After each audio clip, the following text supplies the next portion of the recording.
I'm Alexandria DeSanctis, and I'm one of the hosts of National Review's Ordered Liberty podcast.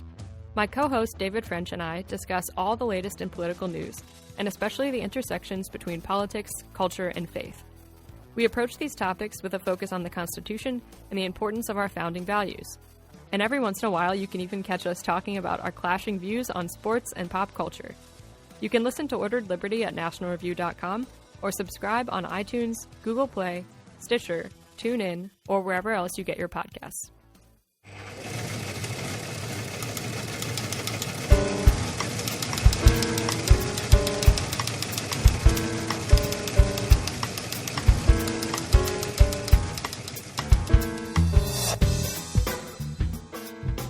The Trump re-elect launch and his endless George Stephanopoulos interview.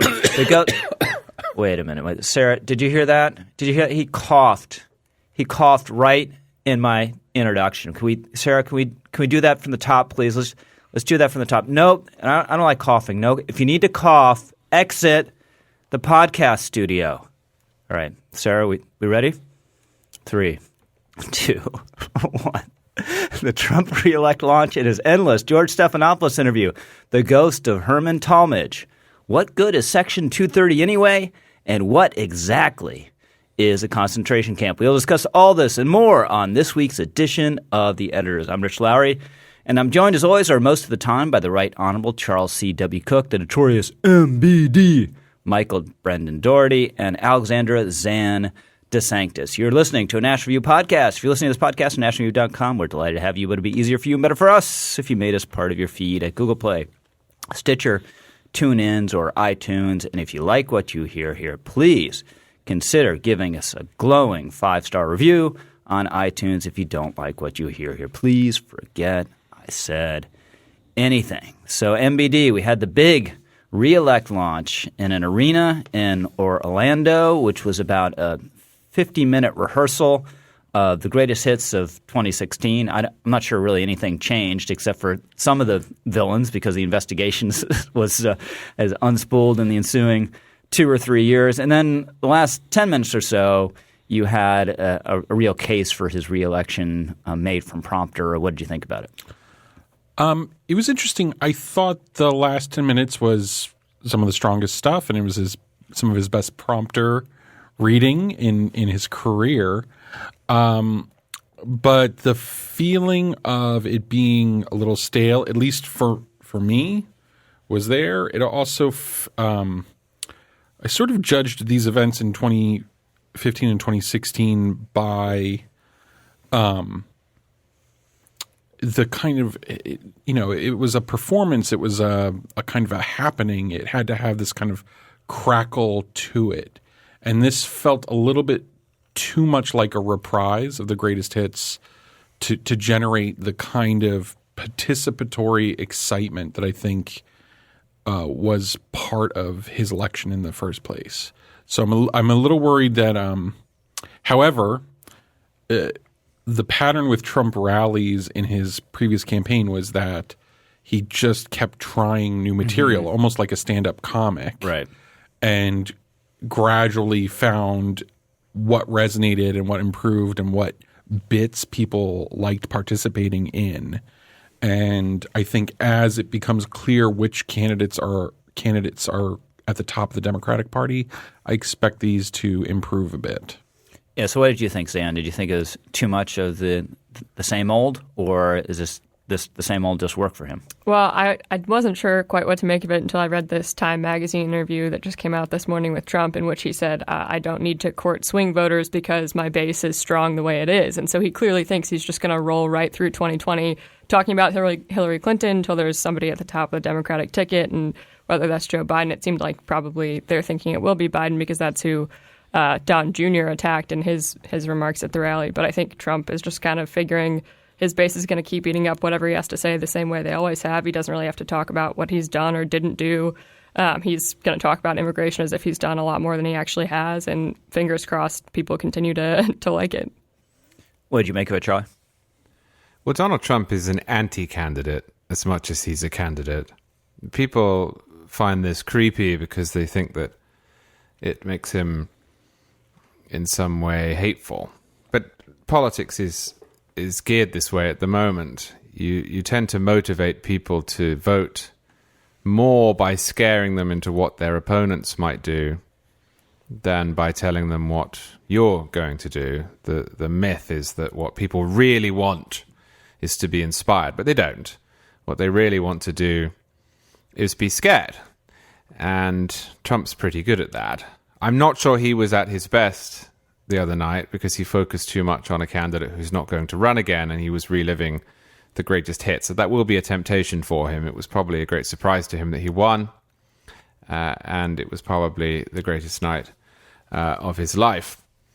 But he's not going to lack opportunities to play the anti-candidate. He's going to be running against a candidate from a party that has moved dramatically to the left, that has adopted in some quarters a preference for late-term, if not post-birth abortion, that thinks that running camps to detain illegal immigrants temporarily is akin to replaying the Holocaust, that is so obsessed with identity politics as to switch a lot of people off, that's talking about 70% tax rates and wealth taxes and openly boasting about socialism, cancelling debts and so on and so forth, some talking about reparations. So the style of it worked for him before and may work for him again. If he can build a coalition of people who don't especially like him but just don't want the other person, then he may do well, and what he did the other night may do well. But he will have to adapt from Hillary Clinton because she's not going to be that person this time around. So, Michael, I wrote a column about this today where I think Trump, the way he conducts himself, the constant controversies, the high-wire threats he's always making, it doesn't necessarily fall through on all of them, kind of obscure what's basically been kind of an incrementalist center-right government. Some risks pulling out of the Iran deal when it's not clear what they're hoping to get from it is a risk. The trade war with China is a risk, although I think he has off ramps if he wants a fake deal. But then you look at it and it's basically kind of expansionary fiscal policy, all about preserving the recovery, and then no new major foreign wars. So peace and prosperity. Yeah, it is. So there are a couple of aspects to the pitch. One is the strongest thing he can point to is the continued recovery, the growing labor participation rate, I think is actually the biggest selling point on that. I thought some of his lines, like he was just barely starting to gesture toward the kind of politics I would like to see from a populist Republican, which is reaching out to African-American voters and saying, hey, right, African-American unemployment is really low. We're making strides. We're protecting you from Chinese competition, from illegal labor pools coming over the border. But on the other side, I wonder when I watch these rallies the second time around if there are not voters who projected onto Trump in the first election and kind of believed his promise of, I'll change when I'm in office. You won't believe how presidential I can be. And, he kind of joked about being boring and getting the job done. And I think that there probably is a real subset of normally Republican voters who wanted him to make good on that promise and are disappointed that the administration has felt chaotic and out of control at times. That's why it's smart for him to play the anti-politics card and say, whatever I am, whatever my flaws, yes, the economy is good, yes, there are no foreign wars, but the other people will destroy you, which was something he said literally. Yeah, and that is the thing, is like how many my theory of Republican electoral success is partly that the party has gotten away with a more astringent fiscal policy in the past, more austerity, more cuts or slowing the growth of government, partly because people elect it for the cultural reasons that they want to check on – they don't want a united government between media and the presidency and Congress on cultural issues. And so Republicans are like a political check on the cultural power of the left. And we are seeing, because I think Democrats think they have such a good shot at beating him, we're seeing just a lot of expressiveness about how America is going to be changed in the future. And I think it's going to freak out larger and larger subsets of voters. So, yeah, the Democrats are going to be crucial in making Trump's reelection case for him. So, Zan, let's look back to the Stephanopoulos interview, which dominated for about 4 or 5 days. It was breaking just when we recorded last week. And for me, it's a little bit reminiscent of the Katie Couric interview with Sarah Palin, where you're like, when is this going to end? It's just all these clips. Okay, Stephanopoulos, and now he's with him in the Oval Office. Now he's sitting in the garden with him. Now he's in the car with him. And, of course, the biggest news to come out of this was Trump defending, kind of in a muddled way, the way he usually does, but defending the idea of getting assistance from a foreign government and not necessarily calling the FBI, although he said in the course of his back and forth initially with Stephanopoulos about this, I would do both. I'd accept it and then I'd call the FBI. And then he said on Fox and Friends the next day, well, I would call the FBI, but I have to look at the information first, make sure it was bad. And if it was bad, I'd hand it over to the FBI. What did you make of it? Well, it definitely did seem to go on. And I think for Trump, that's always a problem because the longer he's talking, the odds just go up and up and up that he's going to say something crazy or something wrong or something off message. And so you'd kind of see him starting out on his talking points and he'd be saying something that, sort of made sense about some accomplishment of his administration. And then, one sentence later, for some reason, he's on the witch hunt or talking about no collusion or talking about himself. And I think Jonah put it really well in his column earlier this week that if Trump's talking about himself, that's not, he's unpopular and that's not how he's going to win re-election. He has to focus on maybe the top 2 or 3 things his administration has done that people are happy about or, talk about himself as a stopgap against whatever the left's going to do in contrast to all these crazy Democrats who are trying to run against him. And so I think the longer he's talking, the worse it gets. Charlie, what do you make of the question of whether someone should go to the FBI? You have complicated feelings about the FBI. So if Norway approaches you, do you need to go to the FBI, in your view? Yes, you do. And I think if you're the president of the United States, there's really only one answer here. I saw it being parsed afterwards. I agree not everybody does. I agree that there's a double standard here, perhaps around the Steele dossier. I agree that you probably wouldn't know that information was salient or not unless you looked at it in some way, but that's not really the point. I think what happened here is partly that Trump doesn't have much experience still of public life and is prone to saying what he instinctively thinks. And the other thing is I think he sees every single question like this and all discussion of this as an attempt to discredit his presidency. I think he thinks that if he acknowledges that there was any attempt to disrupt the election or to help him in some way or to discredit Hillary Clinton, that he's endorsing the idea that that's why he won. And therefore he's undermining his own mandate. It's a bit odd and somewhat dangerous that he thinks like that because it's prevented him from being able to draw an entirely reasonable distinction between what was attempted, how politics always works, and what was achieved. He doesn't have to concede that he won the election because Russia did this or that. I don't think he did, in order to accept that Russia is a bad actor and that foreign powers do try to intervene. But he does seem to see them as inextricable. That said, the freak out is a little boring now. We know this is who he is. He said as much during the last election when he, whether you like it or not, joked, half-joked, semi-joked about accepting foreign aid and asking the Russians to hack Hillary Clinton. This is who he is. He has a responsibility as president not to behave like that. He just doesn't live up to it.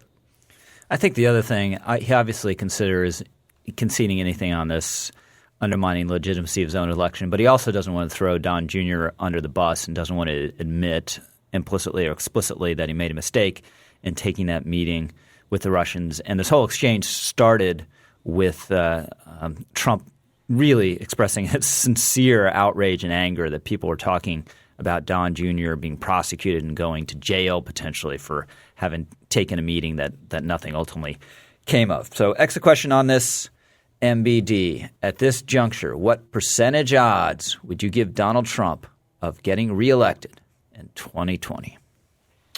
48%. I think he's just under the halfway mark. Yeah, I think he should be higher given the state of the economy and the multiplicity of candidates on the other side. But a few undelivered promises, especially at the border. Zan. I'd say 60%, mostly because even right, the most bold.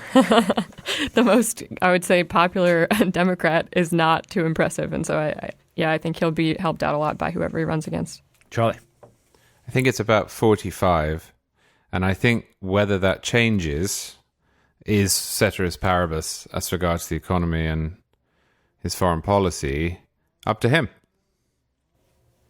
Let's say 50.1. Point one is the power of incumbency. The 50 is basically we don't know who the nominee is going to be. If it's Biden, I would go down, probably lower than even Charlie is. But if it's Sanders or Buttigieg, I probably won't go as high as 60, but I'd go high 50s. So speaking of Joe Biden, Zan, he's been embroiled in another woke controversy at a fundraiser. He said we all need to get along, and let me tell you how this used to work 50 years ago when I was in the Senate, or in 1982 when I got the Senate committee assignment, and there were these segregationists, and I didn't agree with segregationists, but we all got along, we got things done, and I think he's right that civility is a really important value in its own right. I think, you travel back in time 40 years, there were segregationists in the Senate, and they're part of Joe Biden's own party, which is sort of the bizarre point of this also is that he's trying to make a point about bipartisanship, but this was really unipartisanship. All the segregationists were in the Democratic Party, or the lion's share of them, almost all of them. But anyway, it's just there are many other ways to get this point across, though, without talking about segregationists, which is obviously going to be triggering to a lot of people on your own side. And Cory Booker made a lot of hay out of this by calling on Biden to apologize. And Biden, sort of Trump style, said, no, Cory should apologize. What did you make of it? I think it shows Biden is really an incredibly weak candidate. And if you look at polls, even at the start of this month, he was ahead of Sanders, the next closest guy, by 20 points. Now that's down to a single-digit lead in the latest poll I saw. So I think he's clearly faltering here. And even if he hadn't been, touting his work with segregationists, the fact is he's talking about what he was doing in the Senate multiple decades ago. And I'm not sure that's really the best pitch you want to be making as, probably the oldest or one of the oldest candidates in the race. You already look kind of weak. He's been flip-flopping every which way on the Hyde Amendment. That's pretty much the biggest news he's made this month for switching a decades-old position without really any explanation, looking like he was bullied into it by the ACLU, saying that he misheard a question about it, and then finally it coming out that his staffers and Alyssa Milano are the ones who talked him into switching his position on this issue. So even if you kind of think that as a Democrat he should be upholding, taxpayer-funded abortion at this point, and it was a good move to make, he didn't look like a strong candidate doing it. And so I think kind of every step so far, every big news he's been making, he looks weak, and that's why Booker and Kamala Harris are starting to hit him on it. Charlie, I think another thing at play here is just kind of old dog, can't learn new tricks. I'm sure he's been saying this literally for 40 years, since it happened. And it didn't occur to him that it's kind of tone deaf in the contemporary context. I think his problem here, aside from whether one thinks it's substantively moral to praise segregationists on any front, is that in 2019, there's just not much of an audience for this on either side, in that many people on the left believe that civility, the entire concept of civility, is a cover for racism and bigotry, is a means by which people who should be expelled from society, who should be marginalized, who should be deplatformed, are treated with respect and therefore normalized. You see this a great deal in opinion columns from progressive writers, that civility is a carapace under which the people on the wrong side of history tend to hide. And it's not good for Joe Biden that the vast majority of the people who believe that are in his party, and a lot of them vote in primaries.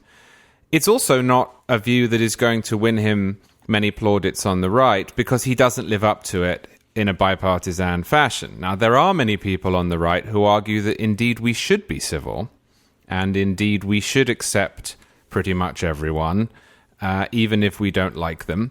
Ross Douthat, for example, has asked in the New York Times, well, what if there is a sizable portion of the electorate that's racist? What if there are people who are xenophobic? What do we do? And he concluded, well, we still have to work with them.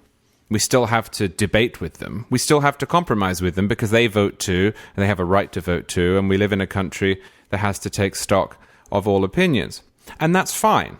But Ross Douthat is prepared to live with the consequences of his views. Joe Biden is a man who said in 2012 that Mitt Romney, of all people, would put y'all back in chains. And the y'all in the sentence referred to African Americans. He was addressing primarily African Americans. He's a guy who has not shied away from condemning people for mistakes that they have made, or if they've ever shown any modicum of interest in white supremacy. Now, that's fine, but to then praise actual segregationists, people who voted against the Civil Rights Act, just looks to, I think, most conservatives as opportunism and hypocrisy. They're not going to give a pass to somebody on principled grounds who accused Mitt Romney of wanting to put African Americans back in chains, whether literally or figuratively. So I'm not quite sure who this was aimed at, and I think we just have to accept here that if a Republican had said this, every opinion column in the New York Times and the Washington Post and the Atlantic for a week would characterize it as a dog whistle intended to bolster an inbuilt advantage in the South. They would point out that the comments were made on Juneteenth. It would be a real problem. So Joe Biden, I think, has managed to annoy people on the left who think that civility is a sort of false consciousness. He's managed to annoy people on the right who say, well, hold on a moment. If you're going to say that we need to be civil to those people, why weren't you civil to Mitt Romney in 2012? Why aren't you more civil to Republicans that you dislike? And I also think that he's got a slight problem here, in that the response was somewhat Trumpy. He said, apologize for what? Cory Booker should apologize. But there are different imperatives in Republican and Democratic primaries. The Republicans have felt for a long time that their candidates don't fight. They felt for a long time that you can't speak up on any topic of controversy lest you be accused of racism, lest political correctness rear its head. Trump came along, he smashed right through that. He smashed through it in a good way, and he smashed through it in a bad way, but he smashed through it nevertheless. There is a contingent within the Democratic Party that believes its candidates don't fight. There's also a contingent within the Democratic Party, and I think it's larger, that thinks that its candidates don't apologize enough, that we don't see enough struggle sessions, that we don't see enough learning, that we don't see enough people educating themselves. And the sight of an older white man telling a younger black man to apologize to him for criticizing him for praising segregationists and men who voted against the Civil Rights Act is just not going to play especially well in that context. So if Joe Biden thinks that he can win this primary by behaving in a Trump-like way, like a bull in a china shop, and just saying, I don't care, he might in some ways be right, but he's going to have to pick his battles a lot more carefully than he did this week. I thought saying that Booker should apologize was the step too far. I think I agree with almost everything that's been said so far. But I would say those criticisms apply to him in the primary, that the primary electorate for Democrats is not anxious to hear about compromise and civility, and certainly not with segregationists. But I think it is wrong I think a lot of liberal commentators have been wrong when they say that Democrats as a whole have internalized the premise that Republicans are hard-headed obstructionists and wicked and just need to be defeated. And that's the rhetoric Democrats want from their general election candidate.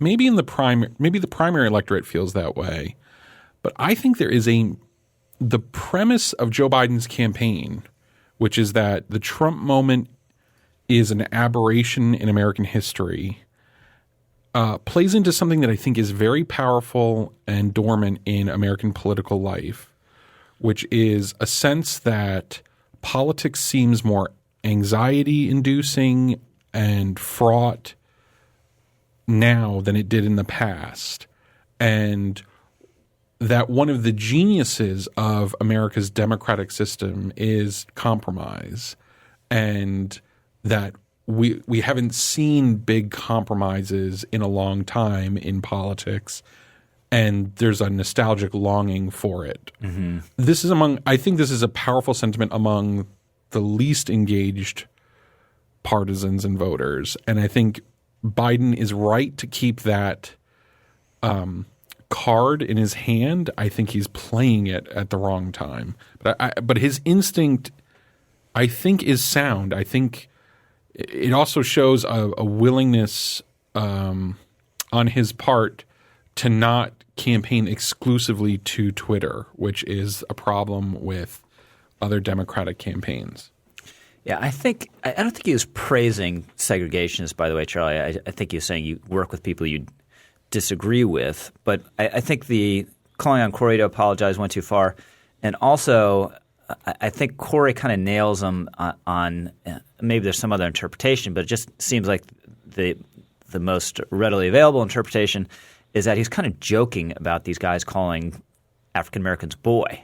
Because he said Talmadge or Eastland, I forget which called me son instead of boy, and I can see that really rubbing people the wrong way. Yeah. So, exit question to you, Charlie: are you more or less bullish on Joe Biden's chances of winning the Democratic nomination than you were the day he announced? I am less bullish. I think if you add up everything we've seen over the last 2 or 3 weeks, he is a weaker candidate than he seemed when he announced. Michael. Yeah, I mean, this is the Joe Biden verbal meltdown. Yeah, it's never a good sign when they got to keep you on prompter, and then they all talk about what you did wrong, and why they were right, and all your advisors why they were right, and which celebrities were calling to lobby the candidate. It's not a great look. Zan, more or less. Definitely much less bullish. I think he started out with a huge lead, a lot of capital, and he's just been finding a bunch of different ways to squander it. So I'm going to say more because I was not very bullish at the outset. So I got more bullish based on his polling strength than I was, but that's not a very high standard because I've always been a bit of a Biden skeptic, and he seems soft. I don't think he's a great political performer. We'll see. The proof is in the pudding and the debates and the months we have left until Iowa. And I think when your campaign is based by and large almost entirely on electability, it's really vulnerable. There's no floor for you. And if you have some really horrific thermonuclear gaffe, if you seem to lose some exchange with Trump or you lose an early contest and he's only ahead by 8 in Iowa, there's you can just sink to nothing really quickly. So it's that time in the podcast for a fierce Charlie Cook MBD internal conservative debate, which I assume we'll at least get some of, in a discussion over the legislation introduced by Josh Hawley to amend Section 230 of the Communications Decency Act. He wants big social media, internet platforms, Charlie, to have to prove basically to an FTC board or commission that their algorithms and other standards for monitoring their content and deciding what's on the right side of the line and the wrong side of the line, doesn't have any political bias for it if they're going to maintain what Hawley characterizes as this exemption, or as he puts it sometimes, a sweetheart deal that holds them harmless for content that is published on their platforms. What do you make of it? Well, it's not a sweetheart deal. It's not. And I think David French is correct about this. There is really no way of reconciling the statute. There's no way of reconciling Section 230 with the idea that Facebook or Twitter are publishers in the way that National Review is, or in which Random House is. Moderation is not the same thing as publication. My book was not moderated. Michael's columns are not moderated. They're edited and published. There is some moderation and some removal of posts on Facebook, but the vast majority are not. And indeed, when they are moderated and removed, it is after the fact. The idea that Section 230 can be neatly characterized here is wrong, I think. I think David's also right when he says that complying with rules on a website, on a social media platform, does not render his speech the speech of the rule makers or of the moderators. There's a big jump being made. And I understand why, because I find it frustrating too, the way these companies choose to exercise their power. But that doesn't change the fact that the jump is too big. The second thing is, well, what are we going to do about it then? If we are so upset with Facebook and Twitter that we want to involve the government, looks to me as if we're going to turn the government into the censor. Censorship will always be capricious. It's just too much activity for it not to be. That's true of social media, but it was also true 100 years ago when the Espionage Act was being used. How many people stood out there in the square in Washington, D.C. in 1916, 17, 18, arguing against American involvement in the war and then went home that night? A lot. It's capricious, and it's going to be inconsistent, and it's going to be subjective. It is that at the moment. That's frustrating. It will be that if we enable this board to look at the content on social media and to try to ensure that there is no political bias. It will add yet another feather to the bow of the executive branch in the administrative state. It will probably become an election issue.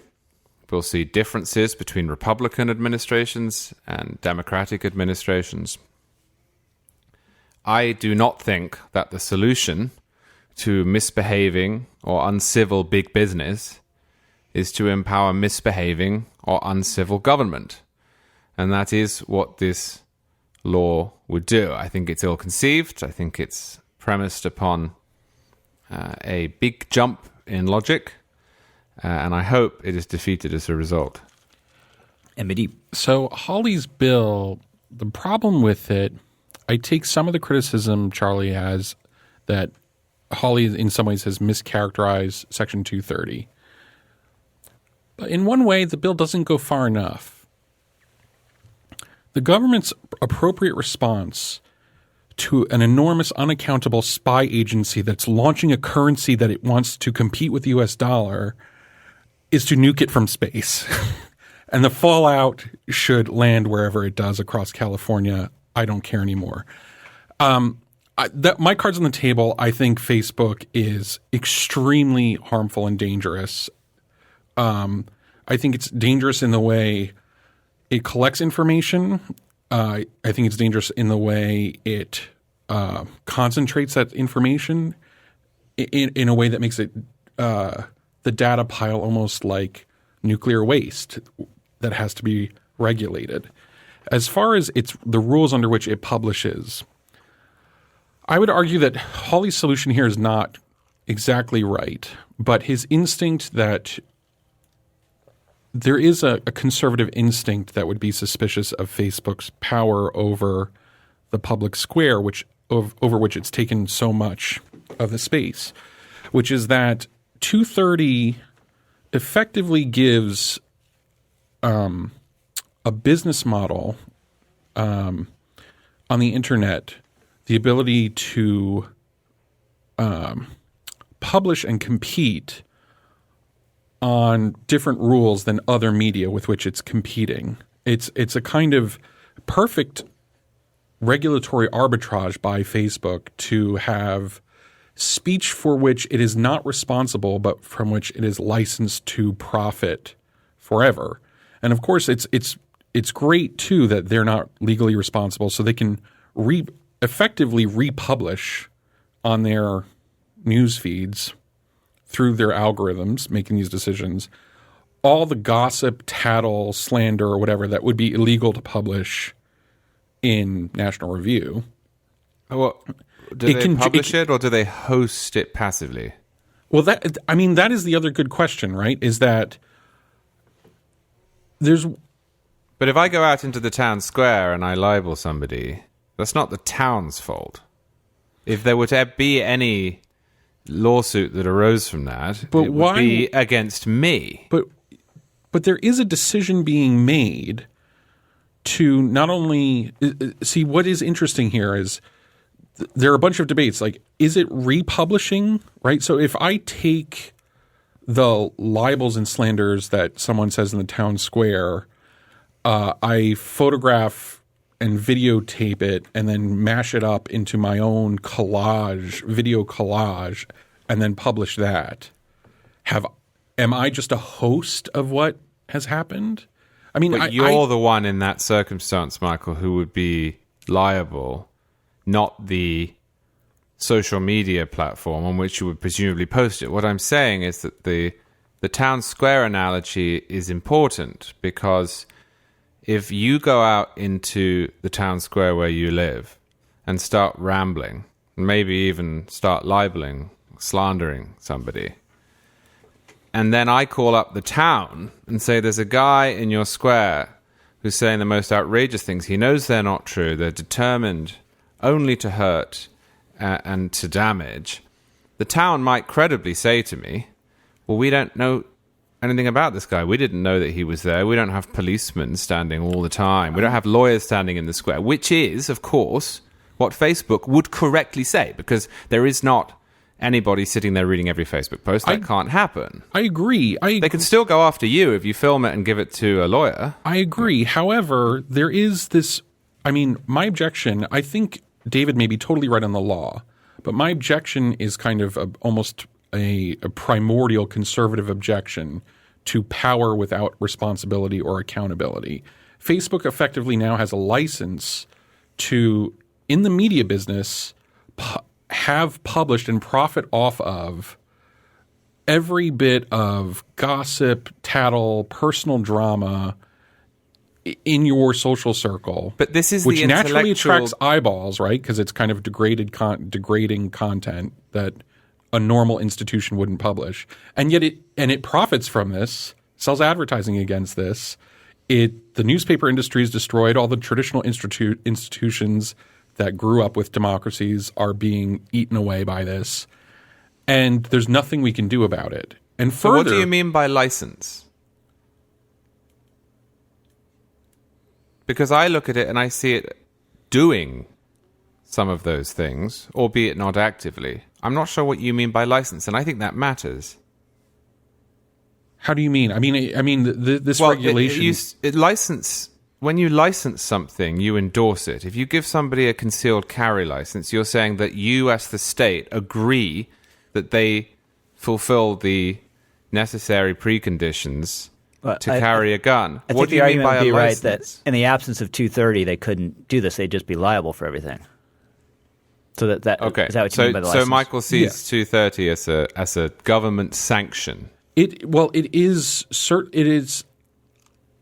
this regulation, the way it was. I'm not sure it was intended to create Facebooks. I think it was intended to, protect hosting services, server businesses, and others that host content that has things like this.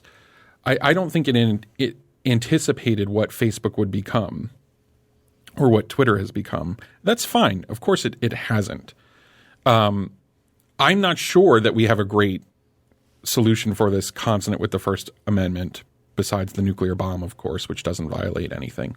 But the other argument I want to get rid of, or at least want to take a swipe at, is an argument some people have made that, okay, well, 230 says the individual user's speech is the user's speech on Facebook, and they can be held liable for it, but Facebook can't. And the algorithms that Facebook uses to republish this in a dynamically created news feed or whatever, the software that governs that is Facebook's free speech. Now, there's some software that's clearly free speech, right? If you write an HTML page that generates, italics around text, that is a kind of speech. But I'm worried that this argument that basically software running on the internet is free speech is sort of like saying, well, you can make a sculpture out of steel, so bridges are artistic. And, But we do expect the government, for example, to treat printing presses as protected by the First Amendment because they enable speech. You can't ban ink to get around the First Amendment. Right. I'm not saying ban server. No, I know you're not. I'm just asking quite where that's going. I'm not asking banning server space, but if you have – we have had regulations of media spaces that are intended to open up debate, right? And that was 230's intent, was to keep the internet open for its own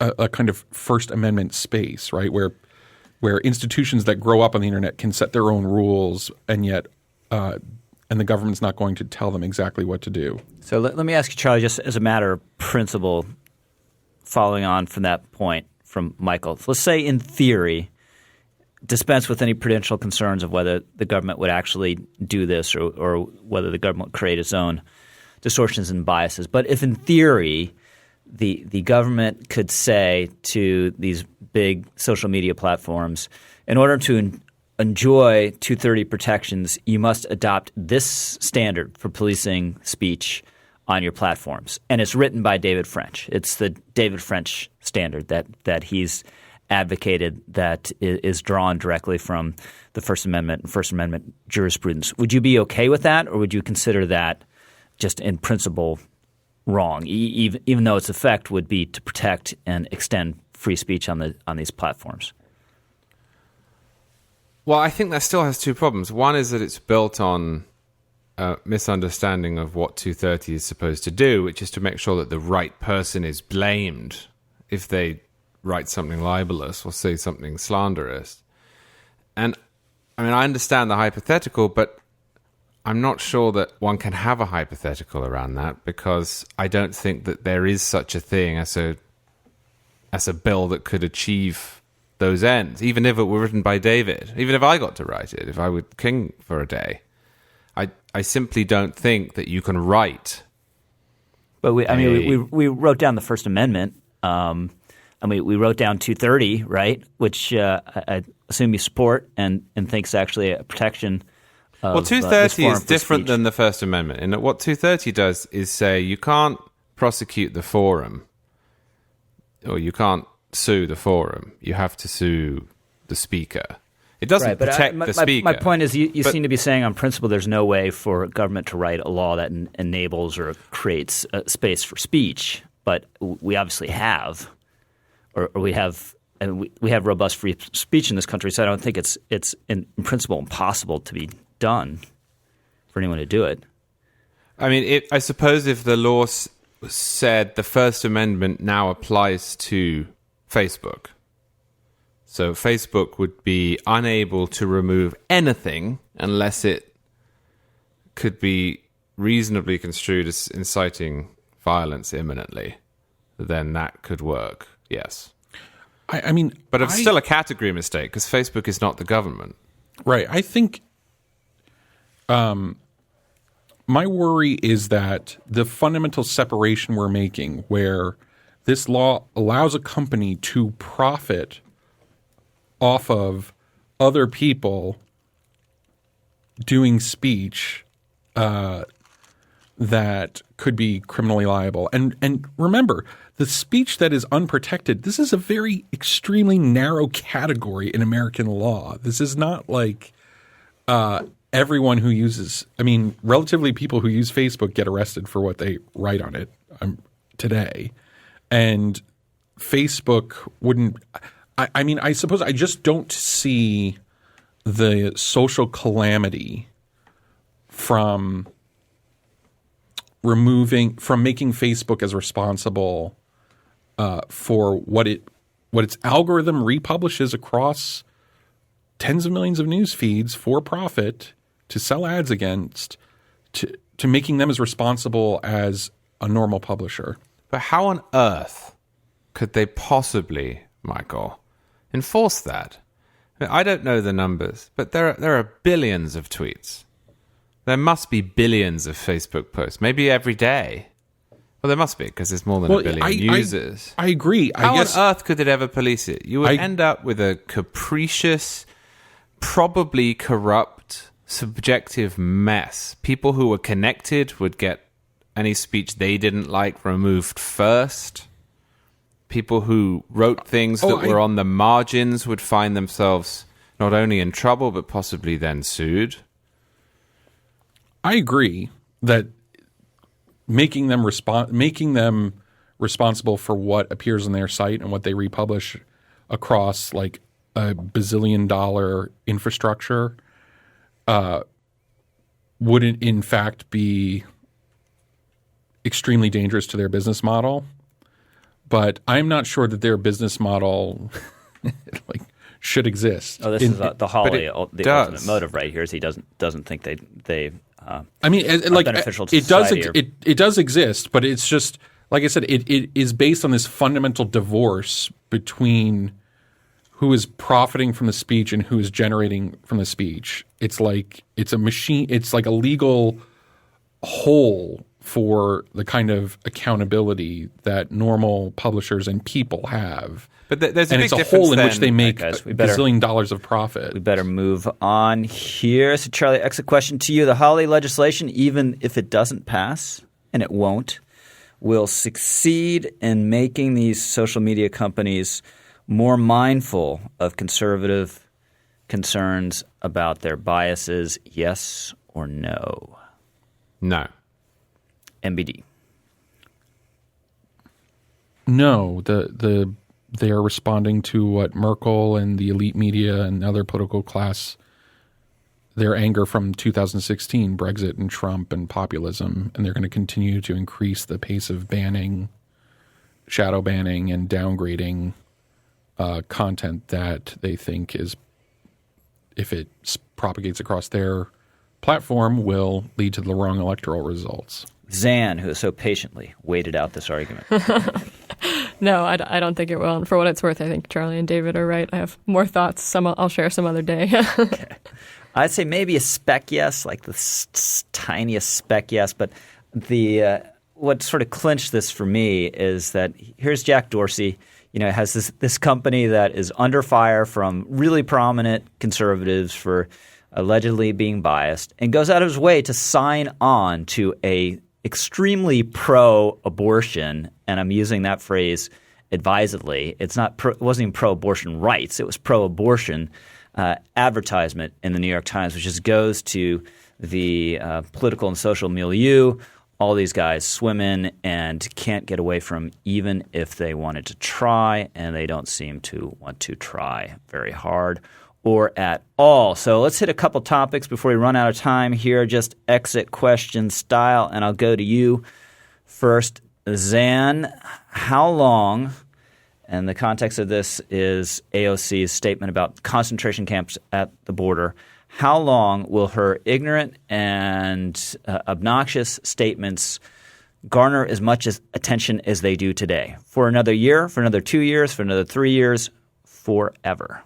I would say probably for another 2 years, and I guess that's just sort of because I think the glow will wear off and people will find something else to pay attention to. But I think for now she's kind of the rising star on the left, and while the primary, the hustle and bustle is going on, no one has anything better to talk about. Charlie Cook. I think it will last until the Democrats win a presidential election. MBD. I adopt Charlie's answer. Yeah, I think it will wear off at some point here. It'll get a little old, and especially if once there's a nominee, and especially if there's an actual Democratic president, it will end. In the meantime, it is it's entertaining in its way. At the same time, it's extremely depressing and boring. So let's hit one other thing. MBD, in your view, we will hit an Iranian ship or other military facility sometime in the next 6 weeks? Yes or no? Yes. Zan? Yes. Charlie? No. Ooh. I'm going to say yes. I'm sort of sticking to my answer when the last time we talked about Iran, and I would have thought, I don't know what the intelligence is and what the various risks are and what the real options are. I would have thought we would have hit them for mining the two tankers in the Strait of Hormuz, but shooting at our drone just seems to be asking for some sort of kinetic, as I say, response, and they will probably get it. So before we go, let's hit a few other things. Charlie, you've just visited the Dakotas. I have. I'd never been to either, and I went to both, all in one go. I've had a friend for a very long time who's from North Dakota, and for years we've been saying, we must go out there together, and we finally did. We went out onto the prairies of both North and South Dakota and cleared some farms of prairie dogs, which are a menace. How'd you do that? You just kind of chase them out, shush them? That's right. I chased after them with Get out of here, little doggies. With ninja stars. No, we shot them with 17s and AR-15s. And so what happens to a prairie dog when it's shot with it? It dies instantly. So an AR-15 doesn't, it's a relatively small caliber, right? Some states ban shooting deer with AR-15 because it's a small round. It moves very fast, so it does a lot of damage, but it doesn't do noticeably more to a prairie dog than, say, a 17 does. They die instantly when they're hit. But it's odd looking out. We sit on the hill on the farm, and you look out along the valley, and it looks like the Somme because they've created holes everywhere. And this as soon is as before they pop we up, start. they're mowed down. Well, right. But it is extremely dangerous for the cattle because if they put their feet into the holes, then they'll be likely to break them. And I should just say, and I'm going to write more about this, but in North and South Dakota, prairie dogs are gassed by the government, or they're poisoned, or in some cases they're vacuumed up. And this approach to clearing the land is far kinder because you don't kill them all, and more importantly, perhaps, you don't kill lots of other animals in the process, whereas poisoning and gassing them, you do. But I did more than that in the Dakotas. Out there, I didn't know. It's horrible. And so did you ever are you using a sight, or are you just doing it without? And did you ever feel, they seem, when they pop up and they have their arms out, they seem so cute. You didn't feel any, no pangs? I mean, I'm from the countryside in England myself. I think you have to be respectful toward animals, but I mean, I did grow up around farmers who had to shoot foxes and other animals that needed culling, and I see the necessity of it. I mean, I don't like any gratuitous or unnecessary violence towards animals. But sounds like a video game out there. I don't know. I mean, it's fairly normal. It's fairly normal. So you're sitting in a rocking chair or something, or no? Well, not while shooting, Rich. Come on, afterwards, yeah. No, you lie down on the ground in the prone position. You have a gun with a bipod on the front and a sight, and you clear them. So such a city dweller. I like how you're pretending that you're doing some kind of big service instead of just having fun with a gun. You're on the ground with what do you call it, a bipod and a sight? Right. Like hunting a prairie, like a squirrel? Well, they're quite a long way away, maybe 100, 150 yards. No, It I is mean, a service. I listen, don't think there's anything wrong with doing a service and also enjoying it. I mean, this was the argument in England against fox hunting. Yes, we need to kill them. Yes, we need to trap them. Yes, we need to poison them. But if you enjoy getting on a horse and going out to clear the ground of them, you're somehow indictable. I think that's odd. It's not only fox hunting too. It was before fox hunting bans. They were the bans on badgering, right? Which is like training dogs to go in and get rid of larger pests.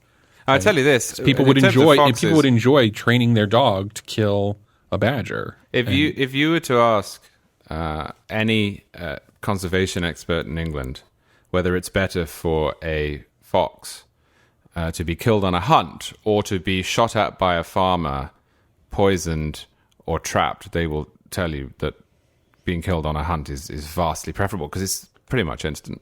It also brings like a lot of economy into these rural areas. Well, sure, it does that too. Anyway.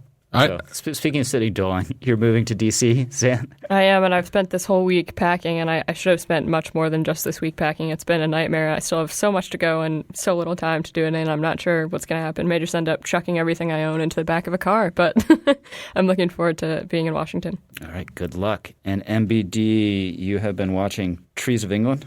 No, Trees of Ireland. Oh, Ireland. Sorry. So it's sorry. actually, Whoa. So we take over everything eventually. So there's a show. Okay, viewers can find this on their iPads or whatever.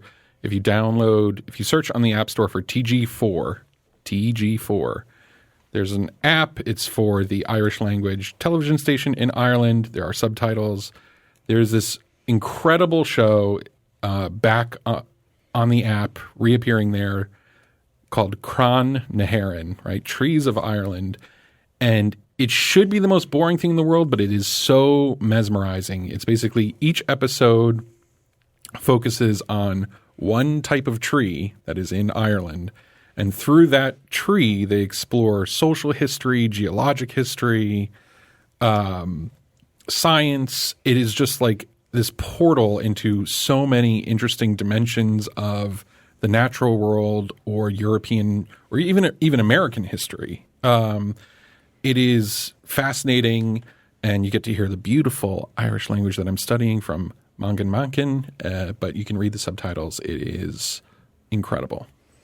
So I had a great old school New York City cab driver the other day. You very rarely come across cab drivers that you might have had 20 years ago or so, but this was an African-American woman who right away let me know that she'd been driving cabs for 37 years, so she didn't need any GPS, and that she would not under any circumstances let me off in a bus lane, even though I didn't ask, but she just wanted to make this clear right from the beginning. And what I loved most about this conversation, you never know how sensitive someone's going to be. So I said, you don't really see any African-American cab drivers anymore. And she's like, I'm not an African-American. I'm American. I'm not from Africa. So she was wonderful. So let's go to some editor's picks before we get out of here. MBD, what's your pick? My pick is Matthew Continetti's short little piece on Pauline Kael, the film critic who everyone loves and everyone remembers from the apocryphal story that she didn't know any Nixon voters. So it's not true? Didn't know. She didn't exactly say, I don't know how he got elected. She merely said that she lived in a world where she didn't know any Nixon voters, which in a way speaks to the self-awareness and urbanity and insight that she brought to her vocation of criticism. And Matt's essay's great little insight on her. Charlie, what's your pick? My pick is by Craig Trainer, who's a defense attorney and therefore a man after my own heart. I am, I suppose, from the perspective of some conservatives, a squish, from the others, a big champion of the Bill of Rights, generally sympathetic to defendants. And he writes about Kamala Harris, who says has a dreadful record as the DA of San Francisco, especially on the question of Brady rights. This is a 1963 case, Brady versus Maryland, about suppression of evidence by the prosecution that's favorable to the accused. And he runs through, I suppose, the way this is put on the internet in meme form is Kamala Harris is a cop. Zan, what's your pick? My pick is John McCormick's profile of Josh Hawley from the upcoming print issue of the magazine. It's a great piece looking at what Hawley's been up to so far in office, and I'm pretty, I think, sympathetic to a lot of Hawley's underlying arguments, but I often disagree with the way he puts them into practice so far in terms of policy, so it's kind of good to get a look behind the scenes. So my pick is, not surprisingly, a Kevin Williamson piece. And on socialism from the new issue, I know you thinking, since we just devoted an entire issue to socialism, why do we need to publish or read anything more about socialism? But once again, this is a Kevin piece just brimming with insight, and the hook is Bernie Sanders' socialism speech a week or so ago. So check it out if you can. That's it for us. You've been listening to a National Review podcast. Any rebroadcast, retransmission, or account of this game without the express written permission of National Review magazine is strictly prohibited. This podcast has been produced by the incomparable Sarah Schutte, who makes us sound better than we deserve. Thank you, Charlie. Thank you, Michael. Thank you, Zan. Thanks all of you for listening. We are the editors, and we'll see you